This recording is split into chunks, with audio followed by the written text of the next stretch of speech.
किसी गांव में सोहन नाम का एक चालाक किसान अपनी पत्नी मालती के साथ एक छोटे से घर में रहता था। सोहन के पास खेत का छोटा सा टुकड़ा था जिसमें वह फसल उपजा कर अपने परिवार का पालन पोषण करता था। सोहन बुद्धि का बड़ा ही तेज था। वह आसमान में देखकर बता देता था कि बारिश होगी या नहीं। इसी कारण गांव के सभी लोग उसकी इज्जत करते थे। फिर एक दिन की बात है, सोहन अपने खेत में हल चला रहा था।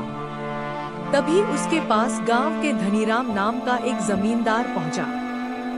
सोहन भाई, इस छोटे से खेत में तुम क्यों अपनी पसीना बहा रहे हो? आखिर तुम इस छोटे से खेत के टुकड़े में कितना फसल कमा लेते हो? मैं तो कहता हूँ यह खेत तुम मुझे बेच दो और मेरे यहाँ काम पर लग जाओ। मैं तुम्हें इस खेत की अच्छी कीमत भी दे दूंगा और मजदूरी में तुम्हें 1000 रोज दूंगा।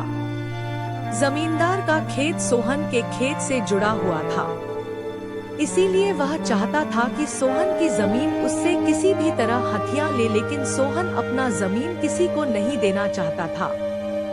फिर सोहन ने जमींदार से कहा, जमींदार साहब, मैं इसी खेत के टुकड़े से पल रहा हूँ।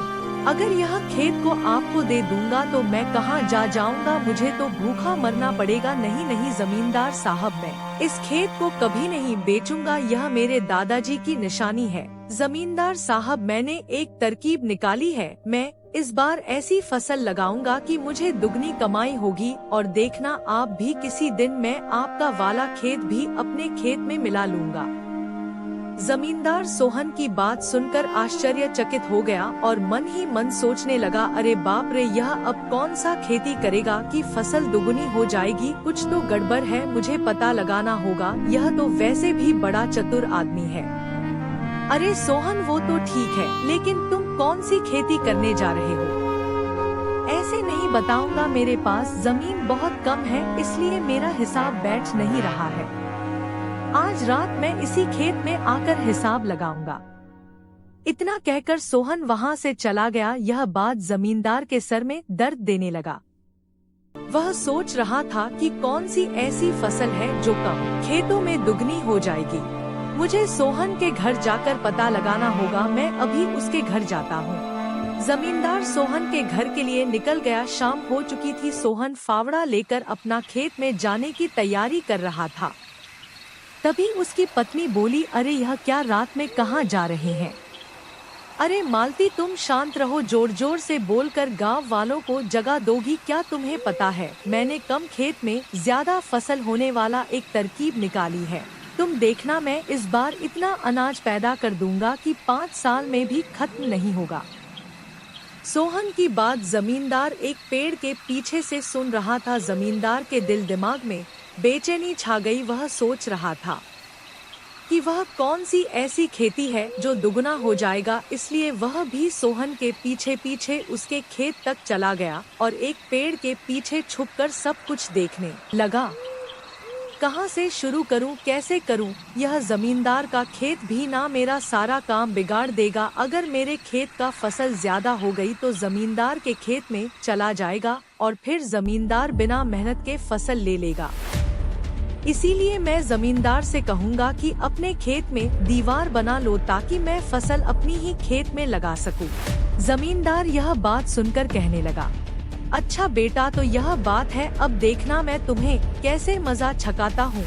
तू खेती तो अपने खेत में करेगा, लेकिन फसल को काटूं मैं। यह कहकर जमींदार भी वहाँ से अपने घर वापस चला गया। अगले दिन सुबह होते ही सोहन जमींदार के घर गया और कहा, जमींदार साहब, मैं आपके पास ही आया हूँ। मुझे आपसे एक जरूरी बात करनी थी। हाँ, तुम कोई भी जरूरी बात कहो, लेकिन मैं अपने खेत में दीवार खड़ी नहीं करूँगा, ठीक है? बात खत्म, तुम जाओ अपने घर, मुझे बहुत सारा काम है। लेकिन जमींदार साहब, मैंने तो आपसे ऐसा नहीं कहा। फिर आप मुझसे इस तरह की बातें क्यों कर रहे हैं? हाँ, पता है मुझे कि तुम यही कहना चाहते हो, क्योंकि तुम्हारे पास खेत भी कम है और तुम्हारी दुगनी फसल का हिसाब तुम्हारे उस छोटे से खेत में नहीं बैठ रहा है, इसलिए तुम मेरे पास आए हो। सोहन वहाँ से अपने घर वापस चला गया। फिर रात हुई तो फावड़ा लेकर जमींदार अपने खेत पर जाने लगा। अब देखना मेरा कमाल, मैं अपने खेत की मेड़ को काटकर आगे बढ़ा देता हूँ ताकि सोहन को पता ना लगे और वह मेरे खेत में भी फसल लगा देगा और मुझे भी इसका लाभ मिल जाएगा। इतना कहकर जमींदार तब भर अपने खेत में काम करता रहा और अपने खेत के मेड़ को आगे बढ़ा दिया।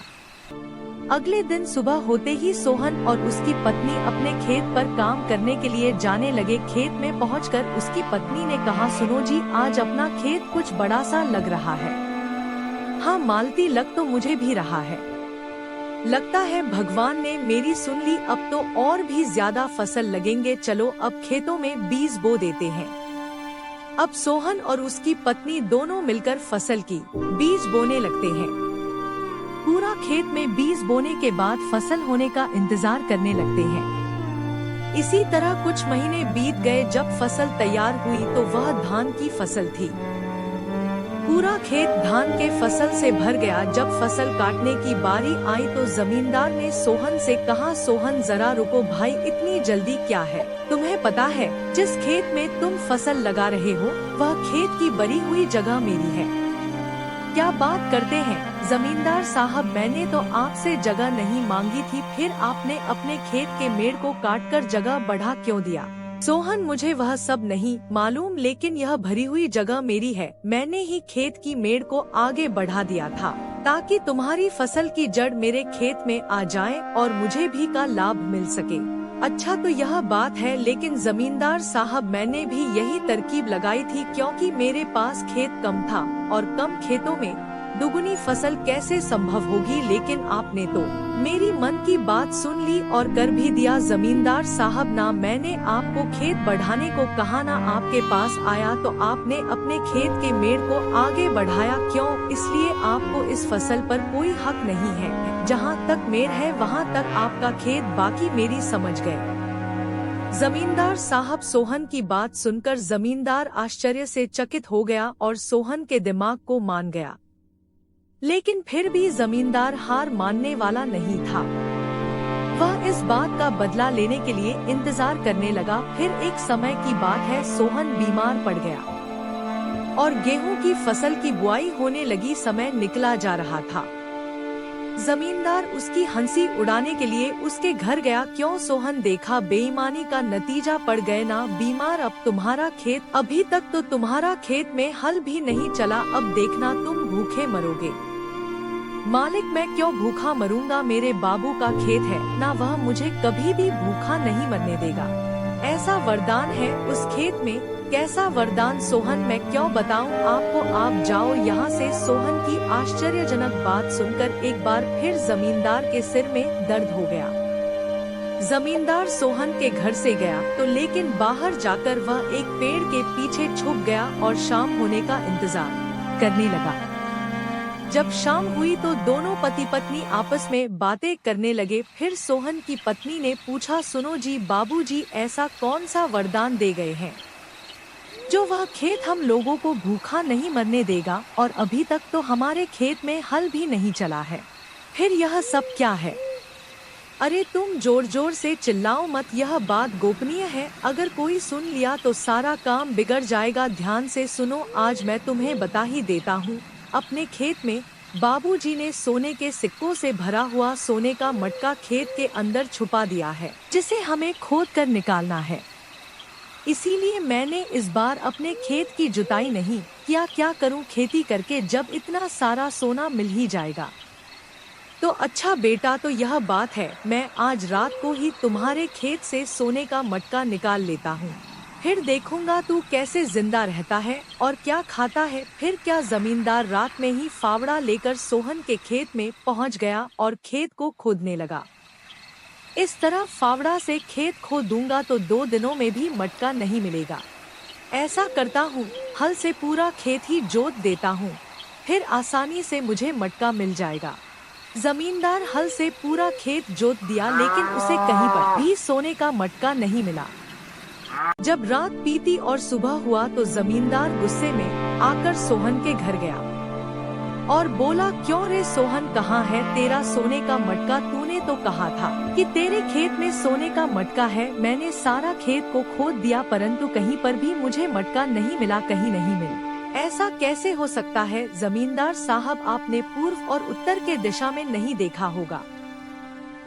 मैं अभी जाकर देखता हूँ। अरे बेवकूफ, जाते कहाँ हो? मैंने सभी जगहों पर खुदाई करके देख लिया, पूरब पश्चिम उत्तर दक्षिण सभी दिशाओं में, कहीं पर भी मुझे मटका नहीं मिला। क्या आपने सभी जगह पर खोद दिया? अरे वह भाग्यवान, बीज लाओ। जमींदार साहब ने पूरी खेत को खोद दिया। अब मुझे हल चलाने की जरूरत नहीं। किसी ने सच ही कहा है, भगवान गरीबों को सुन ही लेते हैं। बेवकूफ, तुमने मुझसे झूठ कहा था। वहाँ कोई सोने का मटका नहीं है। मालिक, अगर खेतों में सोना होता तो मैं सोना निकालकर जमींदार बन जाता। वह तो मैं अपनी बीवी का दिल बहलाने के लिए ऐसा कहा था। लेकिन जमींदार साहब, एक बात मुझे समझ में नहीं आ रही है। यह बात आपको किसने बताई? मुझे कौन बताएगा? मैं क्या तुम घर पर थोड़ी था?